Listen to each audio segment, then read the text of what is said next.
Hi, I'm Graham and welcome back to Man vs Film. This is going to be a top 10 of movies that you can watch on Amazon Prime Video UK for June 2017. So let's get started with number 10, which is Oculus. A woman tries to exonerate her brother who was committed of murder by proving that it was actually committed by supernatural phenomenon. This is a great little horror movie about a haunted mirror. Yep, it's a haunted mirror, but it creates some fantastic imagery throughout the movie thanks to director Mike Flanagan, who interweaves these two stories of various timescales. You have the kids when they were still young, and then you have them now mid-20 range as they are currently trying to beat this mirror, and it creates this two mysterious timelines and you're never quite sure how either of them are going to pay off. Number 9 is Rush Hour. A loyal and dedicated Hong Kong police officer teams up with a reckless and loudmouth LAPD detective to rescue the Chinese consul's kidnapped daughter. I think Rush Hour is a rather enjoyable action comedy flick that basically gets by because of its two leads. It has this storyline that we have seen plenty of times before, but because of the charisma and the chemistry between Jackie Chan and Chris Tucker, the movie gets a pass mark. It is pretty funny, it moves along, there are some nice sequences, and it's just a switch off the brain and enjoy movie. Number 8 on my list is Kill List. Nearly a year after a botched job, a hitman takes on a job to kill 3 people, which starts off as an easy task, quickly turns into something more diabolical as he heads into the heart of darkness. A creepy and disturbing thriller.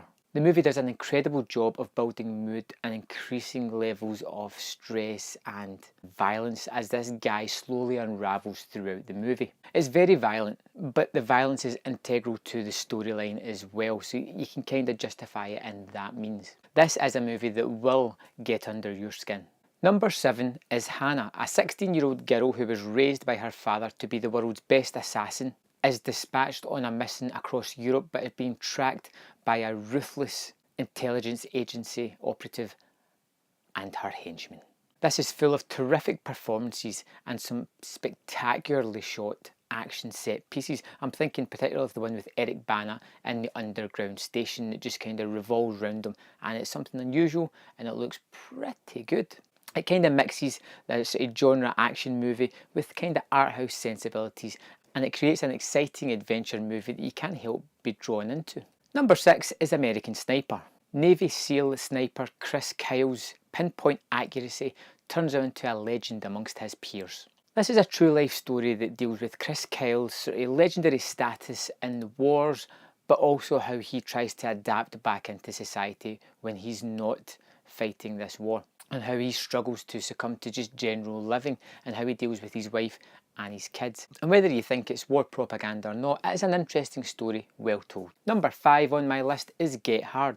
When millionaire James King is jailed for fraud and sentenced to San Quentin prison, he turns to Darnell Lewis to help him prepare in the 30 days before he has to go to jail.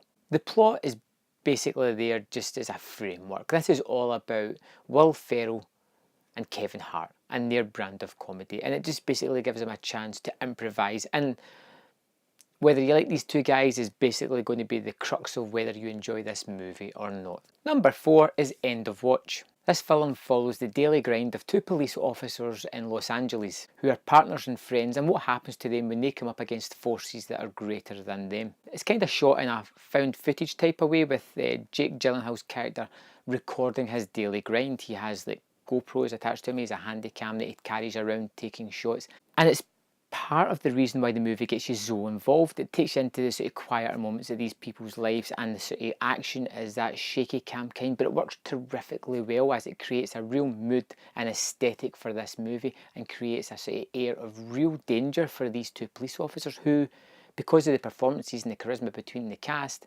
we genuinely like. Number 3 is Limitless. With the help of a mysterious pill that allows the user to access 100% of their brain power, a struggling writer manages to turn himself into a financial wizard and put himself in the sights of some very dangerous people. I've seen this movie a lot more than I care to mention, and I don't know why I keep coming back to it. It could be the performances, it could be the interesting story, it could be some of the nice directorial touches throughout the movie. but it could be that it's just an entertaining, fun flick that doesn't take itself too seriously and just has that rewatchable factor about it. It's got some interesting action set pieces, it's got an interesting main character who we like, and it's a whole lot of fun. Number 2 is John Wick. An ex-assassin comes out of retirement to track down the group of thugs that killed his puppy and stole his car. I love the simplicity of the plot of John Wick. They don't try to come up with any clever pretense. It's as simple as, you killed my puppy, I am going to kill every single one of you. And we love it because of that. But one of the best things that the movie does is have this really interesting world building factor about it. It has the hotels that the assassins have a safe place to go to. It has these gold coins that we're never really sure of their value or what they can attune people to do. And then it has this ridiculously realised violence that is exceptionally fun to watch. Number 1 on my list for June 2017 is Hell or High Water. A divorced father and his ex-con brother resort to drastic measures in order to save their family's ranch in West Texas. This is an unbelievably good movie. It looks terrific. Some of the cinematography is absolutely fantastic. It is a short movie as well, jumping in exactly where it should be and finishing off not a moment too soon. It tells an exciting tale of these two brothers who are trying to do right by themselves when the big banks are doing so wrong to them. It's steeped in a world that I don't know, but it's shot so vividly and with these immeasurable characters that just pop off the screen that you can't help but feel that you somehow know this environment that they're living in. It has some exciting action set pieces.